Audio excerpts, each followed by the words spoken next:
یہ ناول ہے بہار کی ہوا۔ آج سے بہت عرصہ پہلے یونان کے لوگ سورج کو ایک بہت بڑا بادشاہ خیال کرتے تھے۔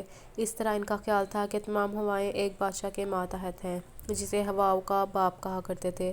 کہتے ہیں ایک دفعہ ایک نیک دل اور بہادر یونانی شہزادہ 7 سمندر پار اپنے دشمنوں سے لڑنے گیا۔ دشمن شکست کھا کر بھاگا۔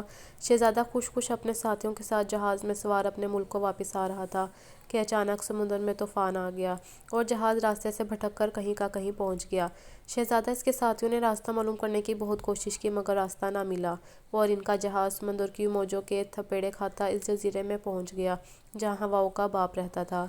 ہواؤں کا بادشاہ شہزادے کی بہادری کی وجہ سے اس پر بہت مہربان تھا، چنانچہ وہ شہزادے اور اس کے ہمراہیوں کے ساتھ بہت ہی مہربانی سے پیش آیا۔ شہزادے نے اپنی مصیبت کا حال سنایا۔ سمندر میں طوفان آ جانے سے ہم لوگ راستہ بھول گئے ہیں۔ اگر آپ ہمیں اپنے ملک پہنچا دیں تو ساری عمر آپ کا احسان نہیں بھولیں گے۔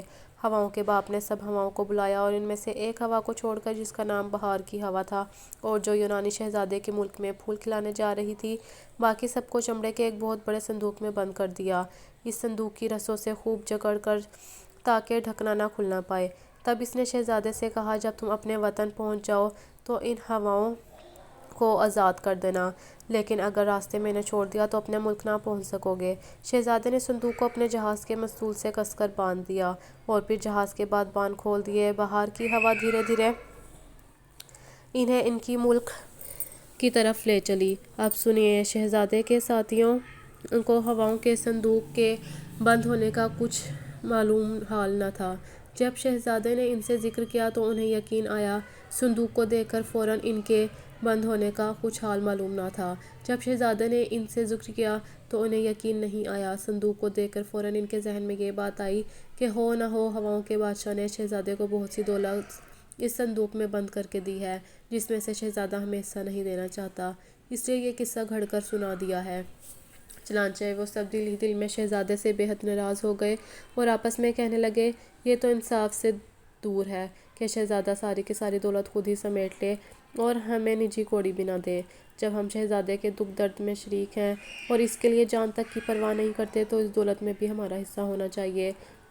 ادھر شہزادہ اسی ڈر سے کہ کہیں شخص کوئی غلطی سے صندوق نہ کھول بیٹھے دن رات جاگتا اور جہاز کے عرصے پر پہرا دیتا رہتا۔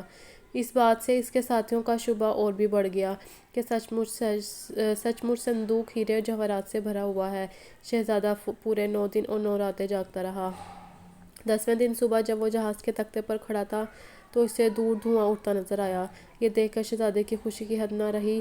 اس نے اطمینان کا سانس لیا اور اپنے ساتھیوں کو بلا کر یہ خوشخبری سنائی، ہم وطن کے قریب پہنچ گئے ہیں اور تھوڑی دیر میں اپنے بیوی بچوں سے ملنے والے ہیں۔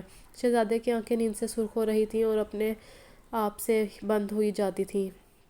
10 دن اس کی پلک سے پلک نہ لگی تھی۔ یہ دیکھ کر اب کوئی خطرہ نہیں رہا۔ یہ دیکھ کر وہ اپنے بستر پر ذرا دیر کمر سیدھی کرنے کو لیٹ گیا۔ اس کا لیٹنا تھا کہ آنکھیں آپ سے آپ بند ہو گئیں اور پل بھر میں وہ بے خبر سو گیا۔ شہزادے کے ساتھی اس کی موقع کی فکر میں تھے۔ شہزادے کو سوتا دیکھ کر جٹ صندوق کے رسے کاٹ ڈالے اور ڈھکنا اٹھا دیا۔ صندوق کا کھلنا تھا کہ سب ہوائیں سنسانی ہوتی ہوئی صندوق سے نکل پڑیں اور اس قیامت کا طوفان بیاں کیا کہ خدا کی پناہ۔ ان زبردست ہواؤں کے سامنے بہار کی ہوا کچھ پیش نہ گئی اور ان کا جہاز جدھر سے آیا تھا پھر اسی طرف تیزی سے چلنے لگا۔ شہزادے کے ساتھی آپس میں سر جوڑ کر روتے اور اپنی بے وقوفی پر پچھتاتے، مگر اب رونے دھونے سے کیا ہوتا۔ خدا کی قدرت، ان کا جہاز پھر اس جزیرے میں پہنچ گیا جہاں ہواؤں کا باپ رہتا تھا، مگر اسے ان لوگوں کی بے وقوفی پر اس قدر غصہ آیا کہ اس نے دوبارہ مدد کرنے سے انکار کر دیا۔ چنانچہ ان لوگوں کو اب ان سب زبردست ہواؤں سے خود ہی مقابلہ کرنا پڑا اور برسوں کی مشقت کے بعد وطن واپسی پہنچنا نصیب ہوا۔